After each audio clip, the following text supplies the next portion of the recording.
आप लोगों का अक्सर ये डाउट रहता है कि मैं रिवीजन कैसे करती हूँ अपने सब्जेक्ट को फॉर द एसएससी एग्ज़ाम, क्योंकि आप सबको पता है कि एसएससी का सिलेबस कंपैरिजन टू बाकी एग्ज़ाम बहुत वास्ट है और इसको रिवीजन करना ही अपने आप में बहुत बड़ा चैलेंज हो जाता है।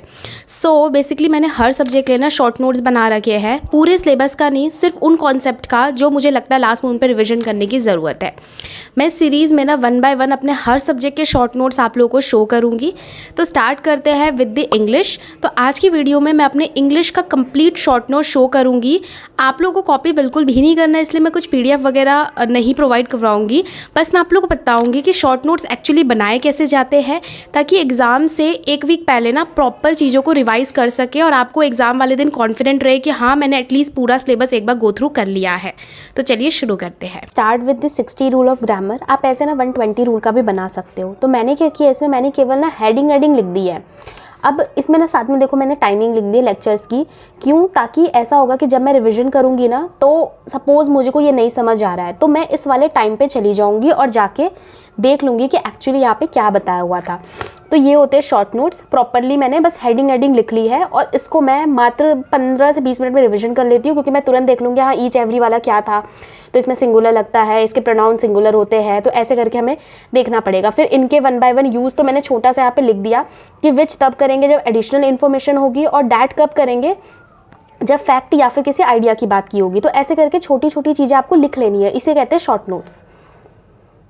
तो ये तो पूरा मैंने ऐसे करके शॉर्ट नोट्स लिख लिया था। फिर यहाँ पे ये ना मैंने टेबल बनाया था, ये किसी चीज़ में बताया होगा तो मैंने यहाँ पे वो टेबल बना दिया। फिर जो इंपॉर्टेंट कॉन्सेप्ट है उनको मैंने लिख दिया इस तरीके से। ठीक है, अब देखो दूसरा क्या था कि यहाँ पे देखो लेक्चर नंबर 2 से स्टार्ट हो रहा है, तो मैंने यहाँ पे प्रॉपर लिख दिया, मतलब सब कुछ लिखा है। फिर वेरी वेरी इंपॉर्टेंट जो मुझे याद भी नहीं रहता वो सब मैंने इस तरीके से हाईलाइट किया और मैंने कई बार इनको रिविजन किया। जब भी मेरे को ग्रामर में डाउट होता है मैं एक बार इसको देख लेती हूँ, गो थ्रू हो जाती हूँ।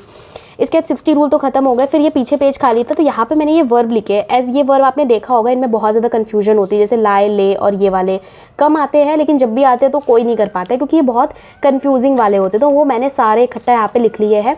इनको मैं जब भी रिविजन करती हूँ 60 रूल, तो साथ में मेरा ये भी रिविजन हो जाता है एक बार। फिर ये वाला टेबल मैंने बना लिया। अब तो मुझे अच्छे से याद हो गए, पहले मुझे इनमें बहुत डाउट रहता था, तो मैंने इसका ना टेबल बना लिया था। फिर बार बार रिवीजन करने से ना ये मेरे को बहुत अच्छे से लर्न हो गए। तो ये ना मेरा पूरा 60 रूल ऑफ ग्रामर का इस तरह से कुछ शॉर्ट नोट्स है। नेक्स्ट जो है ना, जैसे कि फिर प्रेपोजिशन का था, इसको हम बाद में देखेंगे। मैं आपको ये दिखाती हूँ फ्रेजल वर्ब का। तो देखो ये फ्रेजल वर्ब के मैंने शॉर्ट नोट्स बनाए। अब क्या था कि जितने भी फ्रेजल वर्ब आज तक आए ना, इसकी पीडीएफ आपको स्क्रीन पे दिख रही होगी, मैंने अपने चैनल पे भेजा था। तो इनके ना मतलब एग्जाम्पल सब कुछ मैंने लिखा हुआ था, बट वो पीडीएफ ना अपने आप में बहुत वास्ट थी, रिविजन करने के लिए ले जाना कहीं पर, और फिर साथ में आंसर भी लिखा हुआ था। तो मैंने ना ये बना लिया। इससे क्या है ना, साथ में आंसर नहीं लिखा रहता ना, तो थोड़ा सा दिमाग पर हम जोर देते हैं कि क्या था ऐसे करके। तो मैंने इनको ज़्यादा बार तो रिविजन नहीं किया, ये रेड पेन से टिक के शायद एक आध बार ही किया होगा, क्योंकि मुझे फ्रेजल वर्ब में इतना मन नहीं लगता और आता भी कम है, लेकिन जब भी आता है तो फिर वो छूट जाता है। बट ऐसा करके आप बना सकते हो इसको। और देखो यहाँ तक तो मैंने वो वाले लिख दिए जो सेम होते हैं। फिर यहाँ पे ना मैंने अलग अलग वाले भी लिख लिए, और मैं इसमें और ऐड ऑन करती रहती हूँ। मतलब एसएससी में जितने भी आते हैं ना, या फिर मेरे मॉक में, तो मैं उनको इधर ऐड ऑन करती रहती हूँ। और ये पूरी की पूरी शीट मैंने ऐसी खाली रखी, पूरी फ्रेजल वर्ब की है। तो मेरे फ्रेजल वर्ब के शॉर्ट नोट्स है। और जैसे मान लो आपने लिख लिया और आपको कभी डाउट आ रहा है कि इसका क्या आंसर, तो आप गूगल कर लेना उस टाइम पे, है ना। बट आपके शॉर्ट नोट्स प्रिपेयर हो जाएंगे एग्जाम से पहले, आप इनको अच्छे से रिवीजन कर सकते हो। अगर आप इसको वीकली या फिर 15-20 दिन पर रिवीजन करते हो तब भी इट्स ओके। फ्रेजल वर्ब के लिए तो आप लोग शॉर्ट नोट्स वगैरह बना सकते हैं, बट वोकैबलरी ऐसी चीज़ है जिसके लिए शॉर्ट नोट्स नहीं बन सकते। इसको जो भी करना है आपको पीवाईक्यू से ही करना होता है। तो देखो मेरे पास ये ओसवाल की बुक है। ये ना हर एक कॉम्पिटिटिव एग्जाम के जितने भी सीजीएल, सीएचएसएल या फिर सीटेट, एनडीए, रेलवे, बैंक, जितने भी आजकल पीवाईक्यू आए हैं ना, वो सब कुछ इसमें है। तो इससे क्या होता है ना, अगर न्यू भी वोकैबलरी आ जाए तो भी मोस्ट चांसेस आप कर लोगे ऑप्शन एलिमिनेशन वगैरह से, रूट वर्ड की हेल्प से, वन वर्ड सब्सटीट्यूशन। तो पूरी वोकैबलरी यहाँ पे दे रखी है। यहाँ पे देखो फ्रेजल वर्ब भी दे रखे, फिक्स प्रेपोजिशन का अलग से कॉलम बना हुआ है, फिगर ऑफ स्पीच का, जो कि बहुत अभी आईडीक्यूटी पैटर्न में फिगर ऑफ स्पीच बहुत इंपॉर्टेंट हो गया। फिर यहाँ पे प्रीवाईक्यू दे रखे, फिर कुछ प्रैक्टिस सेट है। बट मैं आपको अंदर वोकैबलरी दिखाती हूँ। इस तरह से कुछ वोकैबलरी दे रखी है, जैसे कि फोबिया वर्ड हो गया, तो उससे रिलेटेड पूरे जितने भी वर्ड्स है वो दे रखे हैं। बस रूट वर्ड से याद करने का बस हेल्प ये हो जाती है ना कि हमें काफ़ी सारे वर्ड एक बार में याद हो जाते हैं और इंटरेस्टिंग भी लगता है। तो बहुत सारे रूट वर्ड की हेल्प से यहाँ पे याद करा है, जैसे ग्राफी वाले हो गए हैं। ठीक है, इसके बाद फिर यहाँ पे कंफ्यूजिंग वर्ड। अब ये एसएससी में आजकल कितना ज़्यादा, मतलब एक क्वेश्चन तो आपको सीजीएल का पीवाईक्यू दोगे ना, तो आपको एक मिलेगा ही मिलेगा इंग्लिश में। तो वो देखो यहाँ पे ऑलरेडी मेंशन है। तो अब जैसे कन्फर्म और कन्फर्म, इसमें बहुत कन्फ्यूजन होती होगी।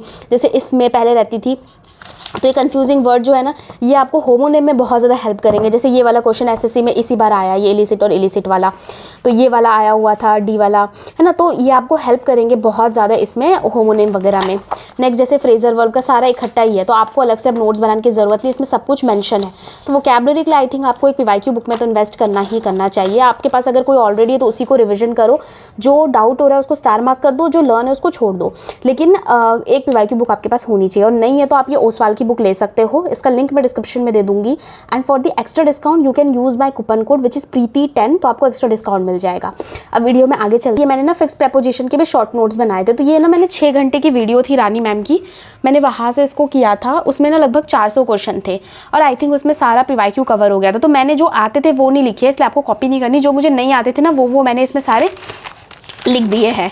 तो ये देखो, ये सारा मैंने नोट्स बना रखा है। और सिर्फ यही नहीं, सिर्फ कितने थे टोटल, ये आई गेस टोटल, हाँ, ये 131 मेरे डाउट निकले। और इसमें बहुत सारे ना, मतलब एक में मैंने 2-3 लिख दिए सेम वाले, और मैम ने एक्स्ट्रा भी बता दी थी हर एक क्वेश्चन में, तो वो सब मुझे हेल्प मिल गई थी। ये सारे नहीं 170 है टोटल, मैंने गलत बता दिया। और ये फिलअप के थे, फिलअप में मुझे कम मिले, लेकिन फिलअप में भी काफ़ी सारी चीज़ें, इनको भी मैं कभी का रिविजन कर लेती हूँ। ये ना पूरे पीवाईक्यू कवर हो जाते हैं आपके। और एडिक्यूटी आने के बाद तो थोड़ा सा पैटर्न चेंज है, बट बेस तो वही रहेगा ना, तो इसलिए मैं इनको रिविजन कर लेती हूँ कभी कभार, तो मुझे इसमें काफ़ी ज़्यादा हेल्प मिल जाती है। तो ये मेरा है। नेक्स्ट ये मेरा सबसे इंपॉर्टेंट नोट्स है, मैं आपको दिखाती हूँ। ये है स्पेलिंग एरर। एक्चुअली क्या है ना, मेरे स्पेलिंग में बहुत ज़्यादा मार्क्स कटते थे। फिर पता है मैंने क्या किया, रानी मैम ने और एक और सर है, मुझे नाम याद नहीं है, उन्होंने ने क्या कहता है, एसएससी ने जितने भी आज तक वोकैबुलरी स्पेलिंग एरर पूछे ना, वो सारे उन्होंने कराए। तो मैंने क्या किया ना, 1 बाय 1 लिख लिया, और ऐसे करते करते मेरे सिर्फ इतनी सी वोकैबुलरी कवर हुई है, लगभग 85, और इन्हीं में से मेरा सारा कवर हो जाता है। मतलब जब भी मेरी स्पेलिंग मिस्टेक होती है इन्हीं में से ही होती है, वही मात्र इंपॉर्टेंट 85 वर्ड्स है ये। तो मैंने इनको इसमें लिख लिया है। आगे भी डाउट होगा तो मैं ऐड ऑन करती रहूँगी। अभी फिलहाल तो क्योंकि एडिक्यूटिव में तो बहुत अजीबोगरीब स्पेलिंग आने लग गई, तो मैं वो इसमें ऐड नहीं करती। जो रेगुलर वाले ना वो मैं इसमें ऐड कर देती हूँ, तो वो सारा मैंने इसमें लिखा हुआ है। आपको अगर तो इसका PDF मैं ज़रूर भेज सकती हूँ आपको टेलीग्राम पे, बट ये सारे इंपॉर्टेंट है जो एग्जाम में जनरली आते हैं। तो कुछ इस तरह से ना मैं अपने शॉर्ट नोट्स बना के रखती हूँ। ये ना, ये शायद बेबी का वो है पेपर, बेबी को तो आप लोग जानते होंगे ना, उसी से मैंने इसको बनाया है। खैर, तो ये मेरे शॉर्ट नोट्स इंग्लिश के थे। इस तरीके से अगर आपको मैथ्स का देखना है तो कमेंट कर देना, उसमें मैं शो कर दूँगी। सो तब तक ले बाय बाय, मिलते हैं किसी अगली वीडियो में।